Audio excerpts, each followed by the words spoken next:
So if they say some Nigerians are ingrate and do not appreciate when people are trying to help them, it is absolutely right. This is the story of what transpired between Taye Solarin and the then head of state, General Ibrahim Babangida, in the 1980s. The shege that Nigerians showed Taye Solarin and why Taye Solarin called Nigerians ingrates, Alaimore. In case you don't know, this man is Taye Solarin, the man who Taye Solarin University of Education was named after. That's right. Taye Solarin's real name was Taiwo Augusta Solarin from Ikenne, Ogun State. He was born twins, and his twin sister Caroline Kehinde Solarin. Taye Solarin was a Nigerian educator and author. He established Mayflower School in Ikenne. He was also a well-known activist in Nigeria, alongside influential people like Fela Kuti, Wole Soyinka, Dele Giwa, Ken Saro-Wiwa and the likes. And as an activist that he was, Taye Solarin was always for the people and against the government. For so many years, he was a trouble for General Ibrahim Babangida, who was the head of state then. He was a hard critic of IBB and even called him incompetent head of state, saying that IBB wasn't having the interest of Nigerians at heart. So one day, after years of criticizing the head of state, IBB invited Solarin to his office for discussion. Taye Solarin was fondly called Egbon by IBB. Egbon simply means my brother. So Babangida asked Egbon Solarin what he could do to better the lives of the people since he has been criticizing him. Immediately, Taye Solarin asked Babangida to provide a soft loan for the people so they can start business with it,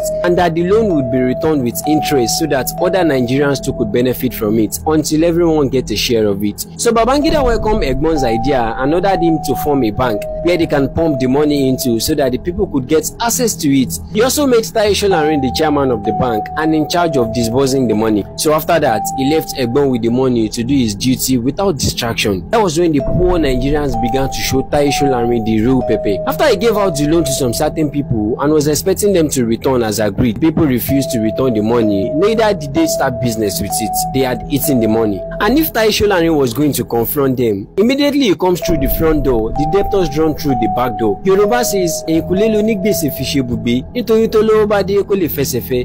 a debtor is always seated at the back door, so when the creditor comes searching, he should be able to run away. So Egbon became worried that the people he was trying to save were not saving him in return, as the bank crashed and became liquidated. Meanwhile, IBB was waiting for the return of Taye Solarin, as if he knew that Egbon was going to fail in the hands of the people. And truly, the people failed Taye Solarin. So Taye Solarin went back to IBB at Jordan Barracks to explain the situation at hand. To his surprise, IBB wasn't even angry. Rather, IBB told him, Egbomi, this is what we are facing in government and in the hands of the people.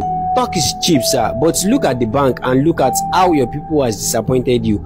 This is just one small bank that you cannot manage. Imagine how many of it we have to deal with as a ruling government and how many poor people we have to deal with as government. No matter how a ruling government tries their best, the people still won't appreciate. You have done well, Egbomi. You can go home and rest. Immediately, IBB was done talking to Egbon Taye Solarin. Egbon was sweating in shame already and was about to leave the barracks when IBB asked him again if he would love to be appointed as Minister of Education or Finance. But out of shame, Taye Solarin couldn't accept the offer and immediately requested that he should be allowed to go home and rest and that he would get back to IBB later. Taye Solarin left the presence of Babangida and the two men never met again. Egbon truly learnt the hard way and in the hands of Nigerians, and he never criticized Ibrahim Babangida's government again until his death at the age of 72 in 1994. Before his death, he wrote in the inscription on the thumbnail which reads, "Here lies Taye Solarin, who lived and died for humanity."